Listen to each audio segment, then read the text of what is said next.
Aquest curs a la Font estem contents. Hem començat el primer curs de secundària i així oferim l'opció d'una secundària amb la pedagogia Waldorf. Ha estat un exemple més de que famílies i mestres fem escola conjuntament i col·laborem conjuntament en l'educació dels joves. La pedagogia Waldorf busca el desenvolupament global de l'alumnat i per això cultiva el pensar amb les diferents matèries, amb l'observació, en les conclusions que treu l'alumnat. I des de la pedagogia Waldorf es cultiva també el sentir, amb les matèries artístiques i musicals. I també es cultiva el fer, la voluntat. Com per exemple, quan en el taller l'alumnat treballa la fusta i la pedra i materialitza una idea en la matèria. Els joves, quan comencen la secundària, estan en un moment de grans canvis corporals, viuen les emocions amb molta intensitat, estan amb ganes de conèixer i explorar el món. I per això s'ofereixen propostes pedagògiques d'acord a aquest moment, oferint sortides, biografies d'exploradors, etc. I sobretot, un acompanyament present per part de la tutora. La tutora està present perquè ofereix totes les matèries que són possibles al grup, estan hores amb el grup. I igual que la resta d'etapes a l'escola, els tutors acompanyen l'alumnat varis cursos, si això és possible, i això permet aprofundir el vincle amb els joves i conèixer-los més. Tutores i mestres col·laboren a que en el futur els joves puguin aportar les seves capacitats i el millor de si mateixos a la societat. Hi, I'm Gim. Today I will show you how to make an experiment with two magnets. Oh, I do feel something. Now you can observe that when we put the magnets together, we notice a force separating them. This is the repulsion force. Com a mestre, al primer cicle de secundària encara hi ets molt present, perquè és molt important encara seguir fent aquest seguiment molt proper i molt individualitzat, però al mateix temps també això permet treballar d'una manera molt orgànica per projectes, com ho coneixem.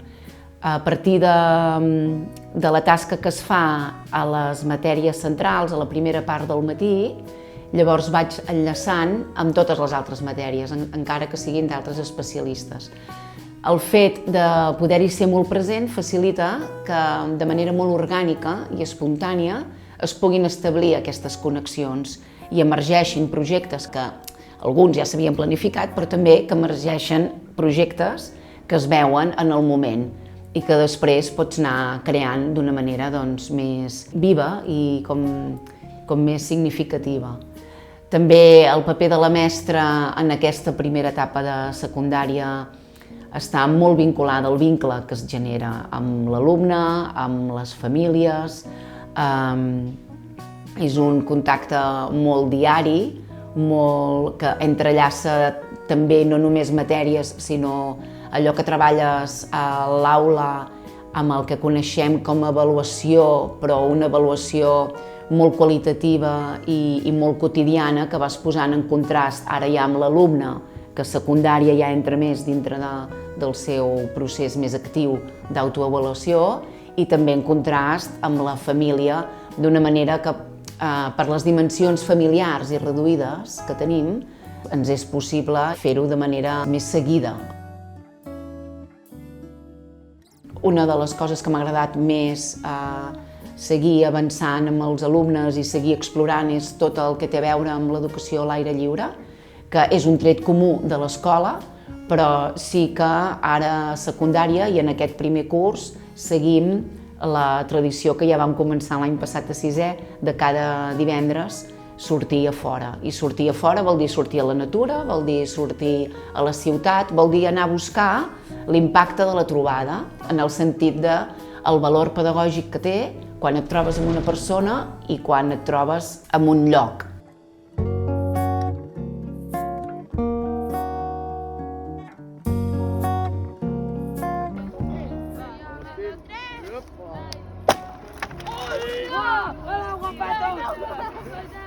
T'agrada imaginar que hi ha més enllà de lo possible. T'agrada sentir que només depèn de tu el teu camí.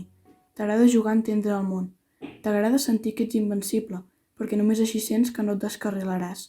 És com el petit fil que et sosté i en el que confies que no et deixarà anar.